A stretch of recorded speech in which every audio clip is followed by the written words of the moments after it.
review that you're talking about that when you read the novel, the 81 this novel, and you say it seems like it spoke to you. Yeah. Yeah. Can you share with us your background experience related to the? Well, he grew up in a predominantly Caucasian neighborhood, and I grew up in a predominantly Latino neighborhood, where I was the only Asian family, you know, and I was smaller than everybody, so I got picked on a lot. And you know, you look for, if you're the only one, you sort of look for ways to fit in. You look for ways to, you know, not be singled out. And then I think that thing everybody relates to. You know, the Nachka Khan related to it too. Just growing up and how hard it is to be, you know, a kid. You know, so but there was something about how authentic I think Eddie's voice was. It was just him talking about his experience, and I say this to him all the time, that to me it was very courageous that he actually wrote that all down and told everybody about it. Yes. Because even though I experienced it, that wasn't something I was ready to talk about or share with people the way he did. You know, and I think that's huge. You know, for somebody like him to really tell that story. He's the beginning of it. You know, and it's cool.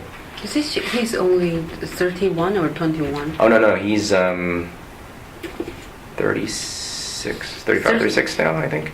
He was 31 at the time I met him, so it's a while ago. I don't know, I'm sure we can look it up. So he's mid-30s now, I think. Yeah, he's 36, right? Yeah. 36. Yeah. And then he already published a memoir. Yeah, a memoir. I was at the time it was 31. I was like, what does he have to write about? I was like, but then I read it and I was like, yes, this is great. You know. Yeah. So the season 1 is basically based on the novel, right? I mean yes, and season 1 is not. You know, I think the show in general is inspired by the novel. The great thing that Eddie Huang did was, you know, write this book that sort of inspired a lot of other people to bring their stories. Yeah. So it's never really been a biopic of Eddie Huang, but it's a show that's inspired by the idea of what Eddie set into motion by writing that book. You know, which is, our writer's room is very diverse. You know, we have Asian Americans, we have Latino Americans, we have African Americans, we had a Black British woman in there for a while, but it's just the stories that we're able to tell is of, you know, diverse stories and diverse point of views, I think is inspired by that, by him writing the book. And people have brought other stories, and I remember Ali Wong was on our writing staff for a little bit, you know, and she talked about something that we both knew, which was, you know, the superstition of the number 4, right? So we had an episode about that, and you know, there's this long-running joke on the Fox lot. When they first gave me the stage for the shooting, it was stage 14, and I said, I can't have stage 14. And then there was no room on the lot to move, and I said, we have to change the number. Right, and Dana Walden let us change the number to stage 88. So there's a big sign covering stage 14 that says stage 88. Because we're superstitious. No. Okay. Yeah. So, there's a growing number of people of color on screen right now in Hollywood. But and people say that, it's a trend in Hollywood. It's like a movement. Movement. Yeah. Yeah. But as we know that Hollywood is the stereotype is very, and the non-white people is always non-mainstream. Yeah.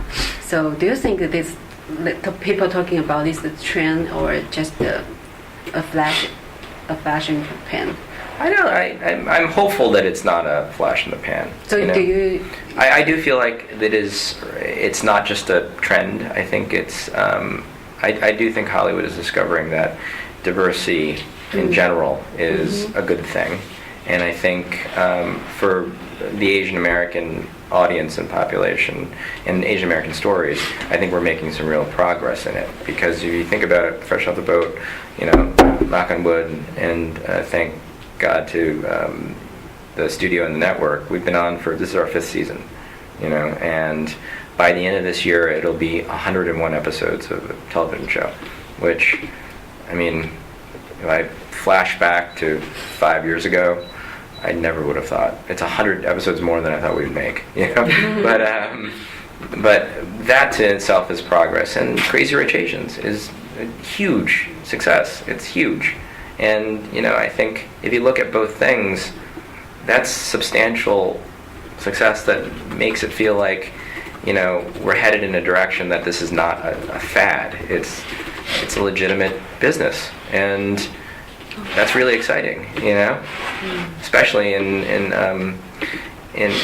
America and Hollywood, where, you know, yes, we are a minority, you know, and America is made up of a lot of minorities, which is, it's about time that I think, because there are people who work behind the scenes, Yes. writers, directors, storytellers, producers, that the tide is changing. It's not just a fad, you know.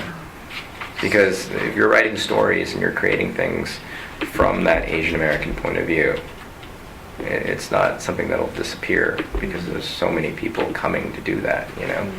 I mean, I just met a writer that I didn't know, an Asian American writer. Her name's Kai Wu. I met her here. She Here? yeah, she has the same agent that I do in America, you know, and she wrote on The Flash. She's doing something for Netflix now, but I was so excited to meet her. I was just sort of thinking, like, that's so great. I don't know you, you know, and you're Asian American, you're talented, you're working. I don't know you. This is very exciting, you know. So I do think there are a lot of opportunities that are coming, as well as opportunities that we're creating. Yes. Yeah. When you are producing Fresh the Boat, or when you see the success of the Crazy Rich Asians, did you see it's going to be success also in Asia, and like in specifically for Asian audience in Asia? You mean Fresh Off the Boat? Yeah. Fresh Off the Boat, I sort of thought like it would resonate to you know, Asian audiences in some way, shape, or form. And usually my barometer for that is my mother. If my mother's interested, or my mother's friends are interested, then it's sort of connecting with people who I sort of, an audience that I think is authentically Asian, not Asian American, you know. And I had some thought, because, you know, we were trying our hardest to be very authentic to a Chinese Taiwanese family. And I think, you know, I had some idea. I didn't know, you know, but I was hopeful in it. And I think the reception here in Taiwan has been amazing to the show. People just sort of love it, and you know, I think it's a universal idea, you know. It's a universal feeling. I think the Fresh Off the Boat is have the big success. Yeah. Yeah. In general, 一般的影集在好莱坞大概多长要延续到几季才算是？ So she's curious about, like, generally speaking, how long the lifespan would be for a normal series. Like, how many seasons you would consider like a long series? Or I mean, like Modern Family is